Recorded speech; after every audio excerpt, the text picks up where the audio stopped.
Walks are the most common form of exercise that we give our dogs, and for some dogs, that's enough. But if your dog is still restless, reactive, out of control, it's not because they need longer walks. It's because walks aren't meeting their actual needs. So, let's talk about what does. But before we get into the good stuff, let me quickly introduce myself. I'm Junior, behaviour nerd and founder of Paws of Wisdom, where I help overwhelmed and burned out owners make sense of their chaotic and over the top dogs in a regulation first lens. And today, I want to talk about why, for some dogs, walks aren't enough anymore, and the benefits of adding an actual outlet to your dog's daily routine. So let's get into it. To really understand the power of outlets, we first need to understand why walks just aren't enough for some dogs. And in the simplest way possible, many dogs struggle because their needs aren't actually being met on the walk at all. Walks provide movement, they provide cardio, an opportunity to sniff, decompress, and for a lot of dogs, that's enough. But for many dogs today, walks are overstimulating. There are so many sights, sounds, other dogs, people, chaos, that you get dogs that are constantly pulling on the lead, dogs that are overstimulated all the time, anticipating interaction with other people or other dogs, or even just constantly rehearsing unwanted behaviours. And while for a lot of them, it may even seem like they're having fun, what's really happening is these daily walks start becoming a place where these dogs start to rehearse chaos and dysregulation. These dogs struggle to actually settle into the walk. They struggle to actually enjoy the walk. Instead, they are on edge as soon as they leave the house. Maybe even when you pick up the leash. They get trapped in those cycles of chaos and anticipation and dysregulation. And this is why you might see an increase in over-arousal, an increase in reactive behaviours, a lack of impulse control, conflict, and all of these other unwanted behaviours on the walk. Because that internal baseline, that internal pressure, builds with the chaos, it builds with the overstimulation until the system becomes overloaded. And chaos on the inside often leads to chaos on the outside. And when that happens, owners make one of the biggest mistakes that I think everyone makes. We try to walk our dogs more and we try to walk them further to tire them out even more to try and get rid of those behaviors. But if the walk is that chaotic that it's increasing the internal chaos, then by walking further or adding more walks into a dog's daily routine, we're just increasing the amount of internal chaos in the system to an already overloaded system, which in turn leads to a chaotic lifestyle. And this is where outlets come in. Outlets are intentional activities that safely allow your dog to express their natural drives and behaviors in a more controlled environment. Think of activities like swimming, retrieving, tracking, scent work, bite work, chasing things with like a float pole, and so forth. But the thing about outlets, unlike walks, is that they're not just here to burn energy. They give dogs a way to release tension and frustration. They provide a sense of purpose and fulfillment. They allow dogs to express their natural drives and behaviors on top of being able to burn energy. And because of that, outlets can actually tire your dog out in ways that walking just can't. When you start adding outlets into your dog's day, you'll start noticing changes. So here are 3 changes that you'll notice when you start adding outlets to your dog's daily routine.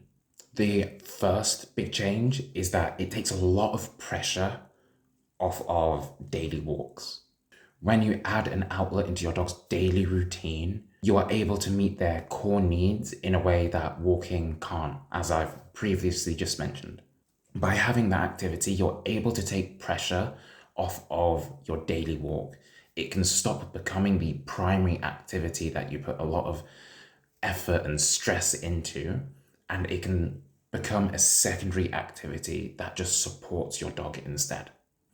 This means you're not having to walk your dog for 2 hours in the morning just to try to get that energy out. Giving your dog a strong outlet followed by a shorter walk will do so much more for you than walking them for hours on end trying to make a dent in their energy and behavior. The second change you'll notice is a reduction in unwanted behaviors. For many dogs, unwanted behaviors stem from unmet needs. When a dog's natural and instinctual drives aren't met, they'll try to meet those needs on their own, and usually in ways that we don't like. That's when you can see behaviors like digging and chasing, nipping at heels, excessive pulling, barking, sniffing everything, hunting for food, or just constant fixation on the environment. When these dogs don't have a safe and structured outlet, they create their own. And once they find reinforcement in creating their own, that's when the problem starts. Very often, unwanted behaviors can trace back to what a dog was actually bred for. For example, herding breeds are known for nipping at heels of children and families while on walks or just in general. Terriers are notorious for digging up gardens and flower beds or chasing prey and other dogs. And then you have working and hunting breeds who end up fixating on the environment, who pull through the leash, become easily stimulated, or just seem to have an endless amount of energy. The behavior itself is actual communication into what they're missing from their system. When you provide an appropriate outlet for these behaviors, a lot of them tend to reduce. The obsession for them starts to reduce, and some of them might even stop because they now have a moment in time where they're actually able to do these behaviors. A dog that digs can be given a digging pit or a specific area to dig in that allows them to do that behavior. A dog that pulls to sniff may benefit from scent work or tracking. A dog that fixates or chases prey around may benefit from things like flirt pull or retrieval work. Instead of suppressing the actual behavior, you give it a controlled and safe outlet and we redirect it.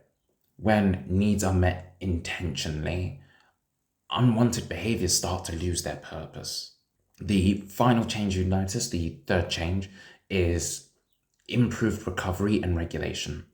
When a dog has a proper outlet in their daily routine, when they can actually release energy, when they can actually be relieved of that tension and frustration, it provides their system the opportunity to actually shut off. Because those needs are finally met, you'll see an increase in dogs being able to sleep. Don't get me wrong, you will still need decompression and wind down routines and mental stimulation throughout the day, but providing an outlet where a dog can be relieved of energy, frustration, and tension will allow them to sleep more, and we all know how important sleep is for our dogs.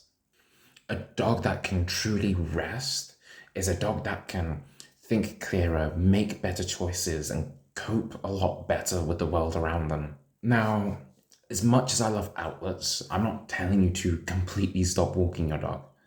I believe walks do still have some value, but for many dogs, especially the ones that are easily stimulated, the more chaotic and over-the-top dogs, taking the pressure off of walks can make such a huge difference. In some cases, even taking a short break from walks while focusing on meeting your dog's needs through outlets can significantly reduce internal pressure, improve regulation, and make a significant change to behavior. This is actually something I recommend for a lot of owners struggling with over the top and chaotic dogs in the Paws and Detox protocol, which I'll link down in the description below if you want to check that out. But what I really want a lot of people to reconsider is the amount of stress and pressure that we put on walks. For a lot of dogs, the payoff just isn't there yet because their system is already overloaded. Walking them more is just adding more chaos to the system and not actually helping meet their needs at all. When you focus first on meeting your dog's needs through outlets, walks no longer have to carry the weight. They become something you do when you have the time and the capacity to do them well. Like, I know a lot of owners who now focus during the week, focus on outlets, focus on meeting their dog's needs. And on the weekend, that's when they dedicate going on their walks. That's when they can have the time to put the effort in and put the time into going on these walks. Walks shift from being a source of stress to a secondary activity that actually supports the relationship instead of damaging it with stress and frustration for both you and your dog. And if you want to learn more about outlets, regulation, reducing stress, or just learning more about why your dog might behave the way that they do, I'll link my Paws of Wisdom regulators community just in the description.